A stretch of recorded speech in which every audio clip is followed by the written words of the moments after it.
नमस्कार दोस्तों, स्वागत है आपका हमारे यूट्यूब चैनल टेकवाला 13 में।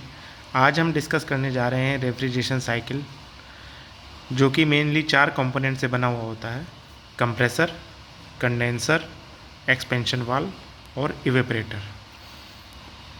ये 4 कंपोनेंट से ही रेफ्रिजरेशन साइकिल बनता है, जिससे हम हमारे रूम को इजीली ठंडा कर सकते हैं।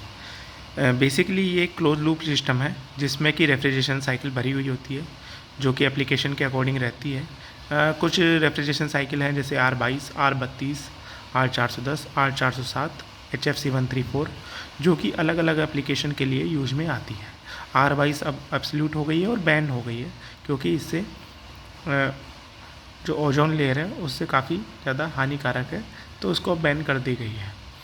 देखते हैं, तो सबसे पहले हम बात करते हैं कंप्रेसर की। कंप्रेसर का काम जो है रेफ्रिजरेशन साइकिल को पंप करने का होता है, उसको एक जगह से दूसरी जगह पहुंचाने का काम होता है। जैसे कि हम देख रहे हैं कंप्रेसर, तो जो कंप्रेसर में से जो कंप्रेस होके गैस निकलती है वो हाई प्रेशर और हाई टेम्परेचर की होती है, जो कि वेपर फॉर्म में होती है। वो जाती है अपनी कंडेंसर में।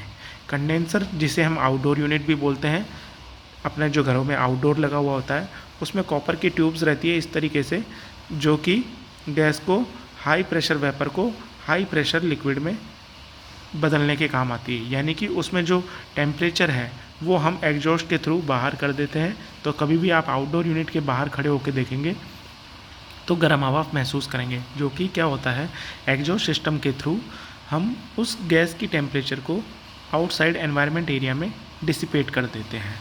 अब जब कंडेंसर के बाद में हाई प्रेशर और लो टेम्परेचर की जो गैस रहती है, लिक्विड फॉर्म में होती है, वो एक्सपेंशन वाल्व से हम मूव करवाते हैं। एक्सपेंशन वाल्व में क्या होता है, बारीक छेद होते हैं, जो कि हाई प्रेशर को लो प्रेशर में बदल देते हैं, हाई प्रेशर लिक्विड को लो प्रेशर लिक्विड में बदल देते हैं। और यहाँ पर जो गैस का टेम्परेचर है वो भी बहुत लो टेम्परेचर हो जाता है, जो कि हम इवेपोरेटर में भेजते हैं। इवेपोरेटर बेसिकली क्या है, अपना इंडोर यूनिट है, जो कि आपके घर में अंदर लगा हुआ होता है। इंडोर, जिसको हम इंडोर भी बोलते हैं। स्प्लिट हो गया, कैसेट हो गया, विंडो हो गया, डक टेबल हो गया, एजी हो गया, ये इवेपोरेटर है, जिसमें भी कॉपर की कॉइल रहती है। लो टेम्परेचर की जो लिक्विड फॉर्म में जो गैस होती है वो इसमें मूव करती है। जो ब्लोअर लगे रहते हैं इंडोर यूनिट में, वो ठंडी हवा को रूम में फेंकते हैं, और जो रूम की जो हीट होती है ये गैस एब्जॉर्ब कर लेती है। अब इसमें से जो गैस होती है वो रूम की जो टेम्परेचर उसको एब्जॉर्ब करती है, तो वो थोड़ी गर्म हो जाती है नॉर्मल की कंडीशन में, तो वो वापस से लो प्रेशर वेपर में बदल जाती है। समझ रहे हैं आप? जो इवेपोरेटर में जो ठंडी गैस है वो ब्लोअर के थ्रू रूम में डिसिपेट कर दी जाती है, और जो गर्म हवा होती है वो एब्जॉर्ब कर लेता है रूम की, और उसको वो है कंप्रेसर में फीड कर देता है। फिर यही जो साइकिल है क्लोज लूप में चलती रहती है। तो जितनी भी गर्म हवा रूम की होती है वो एग्जॉस्ट हो जाती है, कंडेंसर के थ्रू गैस में एब्जॉर्ब करेगी, और वो एग्जॉस्ट सिस्टम के थ्रू आउटसाइड सोर्स में, एनवायरनमेंट में फेंक दी जाती है। और जो ठंडी गैस जो टेम्परेचर है, जो ठंडा टेम्परेचर है, वो हम रूम के अंदर डिसिपेट कर देते हैं, ताकि गैस आपका रूम ठंडा हो सके। अब ये एक पूरा क्लोज लूप सिस्टम होता है, जिसमें कि रेफ्रिजरेशन साइकिल मूव करती रहती है। तो आपको मेनली यही ध्यान रखना है, कंप्रेसर पंप का काम करता है हाई प्रेशर और हाई टेम्परेचर पे। कंडेंसर जो गैस में जो गर्म हवा है उसको बाहर फेंकता है।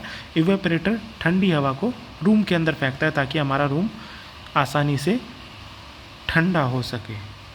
इसी के बीच में हम ड्रायर को और फिल्टर भी यूज में लेते हैं, ताकि जो गैस में जो मॉइस्चर और जो एब्जॉर्ब मॉइस्चर होता है, जो एब्जॉर्ब डस्ट पार्टिकल होते हैं, वो उसको एब्जॉर्ब कर लेता है। तो यही एक रेफ्रिजरेशन साइकिल है। इसी से ही पूरी HVAC सिस्टम अपना डिज़ाइन की जाती है। यही हमारे जो है कूलिंग सिस्टम को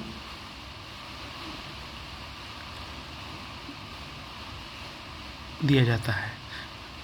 अभी तक आपने हमारा चैनल सब्सक्राइब नहीं किया तो सब्सक्राइब कर दीजिए, शेयर कर दीजिए, और ज़्यादा से ज़्यादा लाइक कर दीजिए। Thank you so much. देखने के लिए बहुत बहुत धन्यवाद आपका। हमारे चैनल में स्वागत है।